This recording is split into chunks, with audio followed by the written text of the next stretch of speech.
나라 통일을 할 생각을 해야지. 뭐 전남 완주 뭐 통화 뭐 경상도 통화 그런 자라 콧구멍 같은 소리 하면 안 돼요. 네, 완주 전주는 감사합니다. 100% 알았습니다. 반대요. 우리 주민들이. 국가보안법 그러니까 폐지해야 된다는 네, 말씀이시죠? 국가보안법을 타격 폐기해요. 이해했어요. 저 위에 아주 애타게 손 드신 저 젊은 분하고 앞에까지 하면 이제 마무리해야 될 것 같습니다. 먼저 이렇게 마이크 잡게 돼서 정말 이렇게 질문 드리게 되어서 너무나 영광입니다. 정말 이 순간을 참 기다리고 있었습니다. 저는 전북대학교를 다니고 있는 27살 청년 이사여라고 합니다. 오늘 국정 현안에 대해서 말씀해 주셨는데요. 가장 먼저는 조금 현재 정부와 당의 입장에 대해서 조금 여쭤보고 싶습니다. 현재 많은 시민들이 이재명 대통령의 개혁 의지는 정말 분명하다고 생각하고 있습니다. 그러나 현실에서는 검찰의 수사권을 두고 이것이 문제가 정리되지 않고 있고 정교 유착 및 또 권력형 의혹의 책임 소재가 흐려지고 있으며 민주당 내부에서는 계파 갈등으로 표류하고 있다고 느끼고 있습니다. 그래서 시민들은 이 문제가 대통령이 아니라 그 개혁을 실행하지 못하는 민주당의 구조와 기득권이라고 말하고 있습니다. 만약에 이재명 대통령께서 개혁을 멈춘다면 그 책임이 민주당에 있다는 점을 정부에서는 분명히 인정하실 수 있는지 여쭤보고 싶고 아니면은 그 실패에 대한 책임까지 대통령이 함께 떠안아야 하는지 여쭤보고 싶습니다. 마지막으로 딱 한 가지만 빠르게 여쭤보겠습니다. 네, 청년의 입장에서요.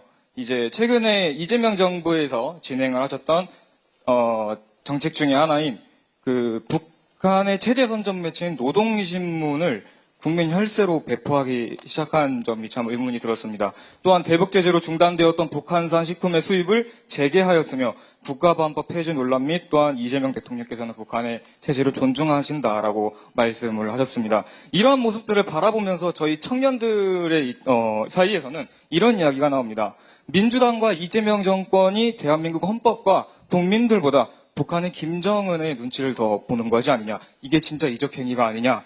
이런 이야기들 청년들끼리는 우스갯소리로 하기도 합니다.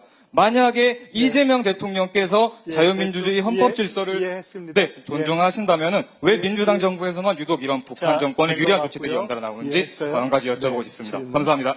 이제 마지막 하시면 될 것 같습니다. 네, 안녕하십니까. 전북기회공고 교사 이한철입니다.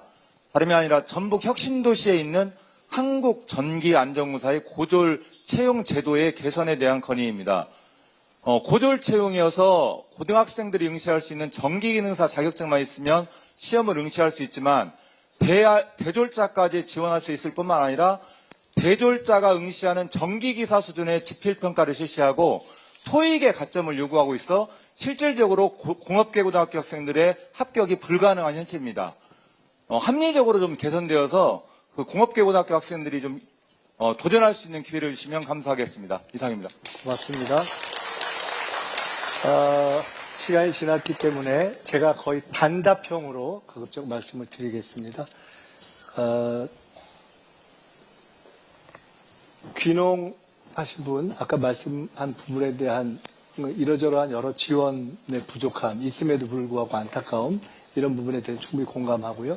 근데 이러저러한 사정을 어디다 이야기할 수 있는 창구나 소통이 있는가.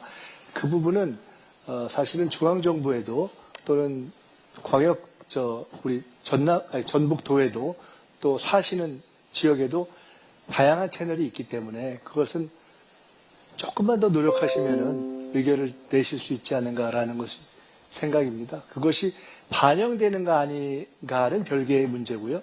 그래서 그에 대해서는 구체적인 의견이 있으시면 그런 채널로 말씀하시고 아닐 때는 총리실로도 보내주고 그렇게 하시면 좋겠습니다. 수도권, 지방을 비수도권이라는 용어로 쓰자. 그거 저희가 참고하겠습니다.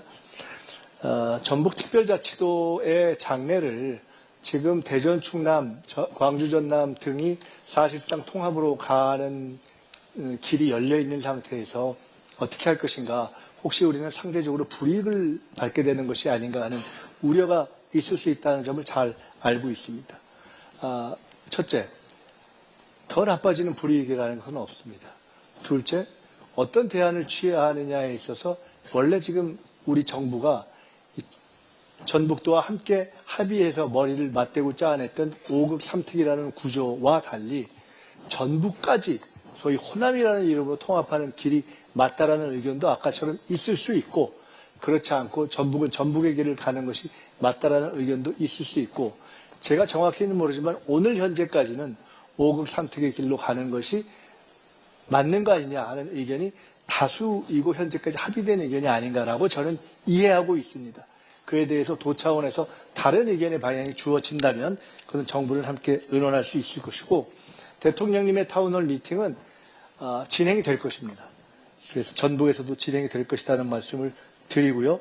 학생 지원과 관련해서 결국은 서울대 10개 만들기의 본질도 대학에 대한 지원, 학생별 지원액이 높은 경우에 그 대학이 발전하는 것이 아니냐. 그런데 그것을 대학으로만 보지 말고 그 지방을 살리는 것을 함께 하는 것이 좋겠다는 의견 주신 것에 대해서 당연히 공감하고, 지금 펼치고 있는 여러 가지 정책들이 그렇게 인구 소멸 지역을 포함한 각 지역의 경쟁력을 살리는 것과 함께 가는 것으로 하되, 우선 각 대학의 경쟁력을 살리는 데 있어서는 이미 정해진 그 각 지역에서의 대표적인 국공립대를 우선 선도적으로 살려나가면서 푸는 방식을 하는 것이 어떻겠는가 하고 생각하고 있다는 말씀을 드리겠습니다. 아까 송전탑과 관련해서 이러이러한 허브를 육성하는 것이 좋겠다고, 그러니까 쭉 이렇게 문서를 들고 진지하게 질문 주셨는데요. 그 질문을 제가 이렇게 딱 보니까 서류도 준비하셨고 상당히 준비를 많이 해오신 것 같아서 나갈 때 저희 일행에 주십시오. 제가 전달돼서 보도록 하겠습니다. 그 AI와 관련한 것은 아까 말씀드렸던 것처럼 AI가 여러 분야가 있지 않습니까? AI 뭐 데이터 관련된 부분, 어떤 한 지역이 모든 걸 다 할 수는 없기 때문에 한 지역과 한 기업이 AI를, 서버린 AI를 만드는 거, 데이터 센터가 있는 것, 또 뭐 피지컬 AI로 가는 여러 측면이 있어서 그 측면 중에 전북은 현재까지는 여러 가지를 고려해서 피지컬 AI와 관련된 쪽으로 특화하면 어떻겠는가 하고 현재 정부의 리더들과 중앙정부가 함께 논의해 온 것이기 때문에 그런 부분이 결국 장기적으로는 한국이 가장 경쟁력을 가질 수 있는 분야일 것이다. 한국이 가지는 제조력과 AI력을 함께 합친 것으로서 그런 의미에서는 전북이 충분히 거점이 될 수 있을 것이고 그렇게 만들어야 한다 생각합니다. 아까 휴머시설과 관련한 제도 건의에 대해서는 꼭 내용에 대해서 차라리 정리한 걸 주십시오. 네, 그렇게 두 분이 같이 오신 것 같은데 그렇게 하고, 국가보안법 폐지에 대해서는 취지를 충분히 알겠고 우리 사회에서 역사적으로 많은 논의가 되어 온 것이고, 민주당과 민주 세력이 전체적으로는 국가보안법을 혹은 개정 혹은 폐지하는 방향으로 가는 것이 좋겠다는 공감대가 있고, 민주당은 이미 그 과거부터 국가보안법을 전면 개정이냐 아니면 전면 폐지냐 아니면 실질적인 개정이냐를 놓고 많은 논의를 해왔고, 현재 실질 그런 방향으로 서서 현재까지 와 있다는 말씀을 드리고, 다만 현재 존재하는 국가보안법을 가지고 이 정부 하에서 사실상 과거에 그랬듯이 국가보안법을 정치적으로 악용해서 없는 간첩을 만들어내고 무도한 일을 하고 하는 상황은 사실상 존재하지 않는다. 그렇기 때문에 추가적인 폐지 문제에 대해서는 문제 제기가 될 수도 있고 저희들이 국회에서 그런 논의해 갈 문제다 이렇게 생각합니다. 자, 그거 나중에 말씀드릴게요. 그 다음에는 그 개혁과 관련한 정당의 책임에 대해서는 아까 우리 청년께서 말씀을 주셨는데 일단 두 가지 질문 주셨는데 뒷부분에 말씀드리는 것에 대해서는 저는 대부분 동의하기가 어렵습니다.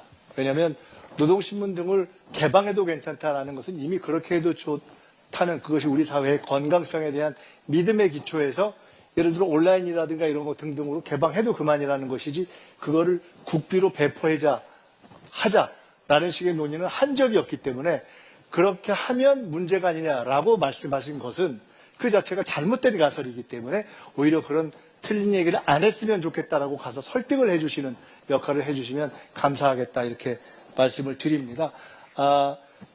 민주 세력의 경험을 돌이켜보면 당과 정은 김대중 정부, 노무현 정부, 문재인 정부, 지금 이재명 정부에 이르기까지 처음부터 끝까지 한 몸으로 완전하게 일치단계에서 가야만 국정도 성공시킬 수 있고 개혁을 그 후로도 이어갈 수 있다라는 경험의 기초에 있다. 그래서 이 정부는 그런 의미에서의 당정일치를 해가면서 갈 것이다 이런 말씀을 드립니다. 아까 마지막에 주신 질문과 관련해서는 조금 디테일이 있는 질문 같아서 그 부분은 사실은 처음에 그냥 말씀을 듣는 것 같고는 제가 잘 모르겠습니다. 그러니까 그 부분은 조금 아마 적당한 방식으로 설명으로 주신다 아니면 나갈 때 명함을 하나 주시면 저희가 전화해서 조금 더 자세히 여쭤보고 답을 드릴 수 있도록 하면 좋겠습니다. 마칠까 합니다. 한 가지만 더 말씀을 드리겠습니다. 우리 정부가 지난 6개월 동안 방향을 전환했습니다. 올해는 어떻게 하느냐? 일단 급한 회복의 기틀을 잡았기 때문에 민생과 경제에 집중하면서 대도약의 방향으로 나아가려고 합니다. 첫째. 두 번째, 이제부터는 그래 방향을 잘 잡았다가 아니라 성과를 명확하게 내야 할 때라고 봅니다. 국민들도 그것을 원하고 있고 저희들도 그렇게 생각하고 있습니다. 그렇게 하겠습니다. 셋째로 정부도 저도 직접 소통을 더 강화하겠습니다. 대통령께서 국무회의를 포함해서 이렇게 우리의 모습을 오픈했지만 더 나아가서 이런 국정설명회도 하고 예를 들어 저도 온라인 이런 문답 등을 좀 기획하고 있습니다. 그런 걸 하겠습니다.